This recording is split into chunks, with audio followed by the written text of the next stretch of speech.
semua, perkenalkan kami dari kelompok 7 akan mempresentasikan hasil diskusi kelompok kami mengenai yang pertama, konsep dasar dan klasifikasi model matematika. Yang kedua, case method dalam perspektif model matematika.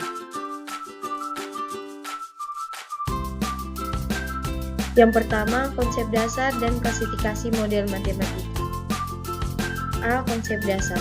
Pemodelan merupakan sebuah alat menarik yang dapat memberikan sebuah metode untuk mengeksplorasi sistem yang kompleks. Pemodelan memberi kesempatan bereksperimen dengan sistem tanpa menghancurkan pada saat yang sama. Tujuannya adalah bagaimana memperkenalkan beberapa pendekatan pemodelan yang dapat membantu kita untuk memahami bagaimana dunia ini bekerja. Pemodelan adalah proses konstruksi sebuah model dari suatu sistem nyata dalam bahasa formal tertentu. Secara sederhana, model matematika dapat didefinisikan sebagai suatu konstruksi matematis yang didesain untuk mempelajari suatu fenomena tertentu di dunia nyata. Keuntungan penggunaan model. Yang pertama, dapat melakukan percobaan pada situasi kompleks. Yang kedua, hemat biaya. Yang ketiga, hemat waktu. Yang keempat, fokus pada karakteristik penting permasalahan. Kriteria model yang baik. Yang pertama, tingkat generalisasi yang tinggi. Yang kedua, mekanisme transparansi. Yang ketiga, potensial untuk dikembangkan. Yang keempat, peka terhadap perubahan asumsi. Prinsip-prinsip pemodelan matematika. Yang pertama, elaborasi. Yang kedua, sinektik. Yang ketiga, iteratif pemodelan. Langkah-langkah konstruksi model matematika. Yang pertama, identifikasi masalah yang menarik. Yang kedua, identifikasi variabel dan parameter yang berpengaruh. Yang ketiga, tambahan asumsi sesungguhnya jika diperlukan. Yang keempat, perumusan model matematika berdasarkan informasi yang tersedia. Yang kelima, kajian matematis terhadap model atau analisis dan perhitungan. Yang keenam, kesimpulan matematis. Yang ketujuh, interpretasi. Yang kedelapan, uji atau bandingkan dengan masalah nyata. Yang kesembilan, modifikasi model. Contoh model matematika. Yang pertama, fenomena nyata yang diamati. 3 tahun yang akan datang, 2 kali usia ayah adalah 4 tahun lebih muda dari 6 kali usia Ali. 8 tahun yang lalu, usia ayah adalah 7 kali usia Ali. Yang kedua, identifikasi variabel dan parameter yang berpengaruh. Misal, X sama dengan umur ayah saat ini, Y sama dengan usia Ali saat ini. Yang ketiga, perumusan model matematika berdasarkan informasi yang tersedia. 2 dikali X tambah 3 sama dengan 6Y kurang 4, X dikurang 8 sama dengan 7Y. 4. Perhitungan dan kesimpulan. 2 dikali X tambah 3 sama dengan 6Y kurang 4. 2 dikali X tambah 3 sama dengan 6Y dikurang 4. X dikurang 8 sama dengan 7Y. Kita eliminasi nilai X, maka 2X dikurang 6Y sama dengan minus 10. X dikurang 7Y sama dengan 8. Kemudian kita kurangkan hasil dari 2X dikurang 6Y sama dengan minus 10. Dikurangi dengan 2X kurang 14 sama dengan 16. Sehingga kita peroleh 8Y sama dengan minus 26. Sehingga nilai Y yang diperoleh adalah negatif 4,25. Yang berikut klasifikasi model matematika. Yang pertama, berdasarkan fungsi, yaitu model deskriptif, model prediktif, dan model normatif. Yang kedua, berdasarkan struktur, yaitu model ikonik, model analog, dan model simbolik. Yang ketiga, berdasarkan acuan waktu, yaitu model statistik dan model dinamik. Yang keempat, berdasarkan acuan tingkat kepastian, yaitu model deterministik, model probabilistik, model konflik, model tidak pasti atau uncertainty.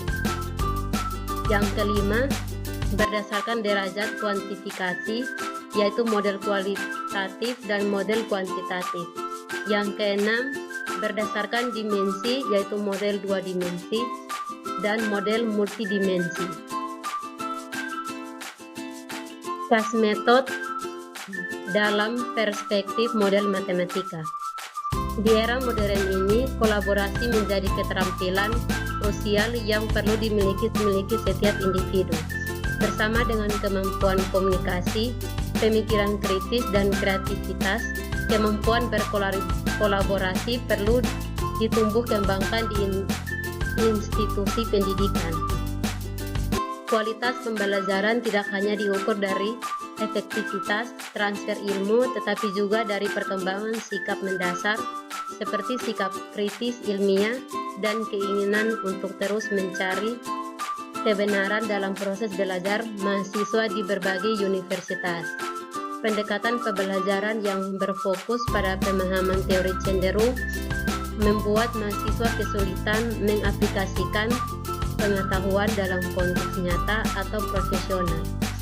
Salah satu strategi efektif untuk meningkatkan kemampuan kolaboratif mahasiswa adalah dengan menerapkan model pembelajaran kolaboratif yang membiasakan mereka bekerja sama dalam menyelesaikan tugas kelompok. Pembelajaran kolaboratif merupakan suatu pendekatan pendidikan di mana mahasiswa bekerja dalam kelompok untuk tujuan bersama, baik itu menciptakan sesuatu, menyelesaikan masalah, atau mengerjakan tugas.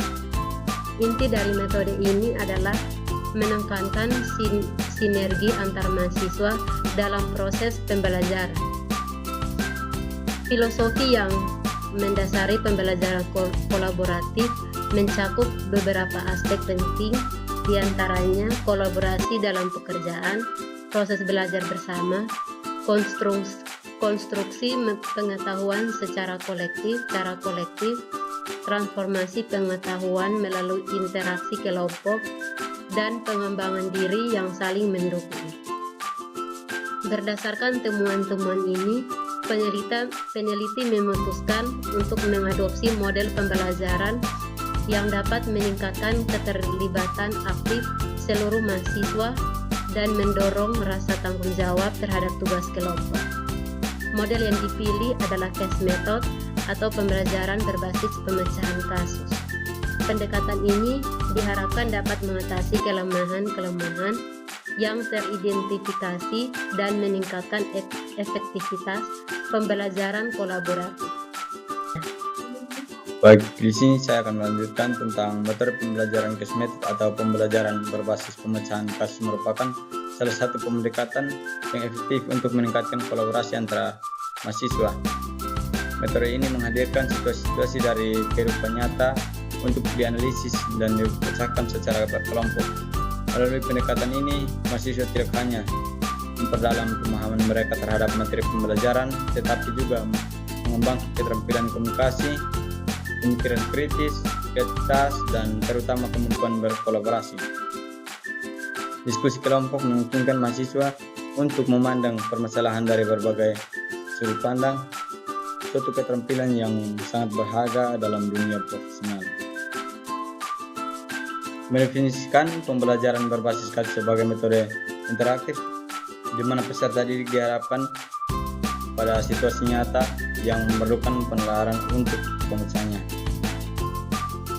Mendefinisikan ciri-ciri CAS method diantaranya yang pertama, partisipasi langsung antara peserta didik dan guru dalam diskusi. Yang kedua, kasus-kasus yang relevan dengan materi pembelajaran sebagai bahan diskusi. Yang ketiga, diskusi. Yang ketiga, analisis dan diskusi kasus dilakukan secara berkelompok. Yang keempat, fokus pembelajaran pada penyelesaian kasus.